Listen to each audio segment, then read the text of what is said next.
Classroom के अंदर कुछ बच्चों ने शरारत की और वो शरारत इतनी सीरियस शरारत हुई कि वो प्रिंसिपल साहब इन्वॉल्व हो गए और उन्होंने बुला लिया बच्चों को और उन्होंने इन्वेस्टिगेट किया कि भाई ये शरारत किसने की। अच्छा, बच्चों को ये बात नहीं पता थी कि प्रिंसिपल ने हफ्ता पहले ही सीक्रेट कैमरास छोटे छोटे इंस्टॉल किए थे क्लासरूम के अंदर जो लोगों को नजर नहीं आते थे। कुछ टीचर्स को भी नहीं पता था कि क्लासरूम में कैमरास लगाए हुए हैं प्रिंसिपल साहब ने। अब प्रिंसिपल साहब तो पूरे कैमरे के अंदर रिकॉर्डिंग थी कि वाकया क्या हो रहा है। अब बच्चों ने अपनी स्टोरी सुनानी शुरू की, उन्होंने कहानी बनाई कि जी यूं ऐसा नहीं हुआ, ऐसा हुआ।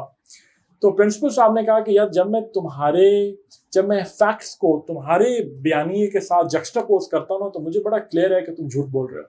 वो बच्चे कहेंगे सिर्फ यही जो हम बता रहे हैं यही फैक्ट्स हैं। उन्हें पता ही नहीं था ना कि फैक्ट्स तो वो देखे बैठे हैं कैमरा में।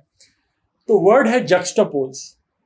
जब मैं तुम्हारे बयानिए को, तुम्हारी बात को फैक्ट्स के साथ जक्स्टापोज करता हूँ, वर्ड है जक्स्टापोज, वर्ब है। जक्स्टापोज का मतलब होता है साथ साथ रखना, इकट्ठे ऐसे रखते हैं।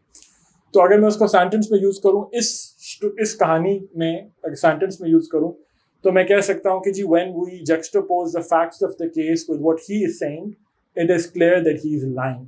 ठीक है, तो जक्स्टापोज, जब हम फैक्ट्स को, हकायक को जक्स्टापोज करेंगे वो क्या कह रहा है उसके साथ, तो it will be it's clear कि ही इज लाइंग, कि वो झूठ बोल रहा है। और सेंस में भी यूज हो सकता है, मतलब आप कहें कि जी when we juxtapose the white sofa against the dark blue wall it really looks pretty, it looks beautiful.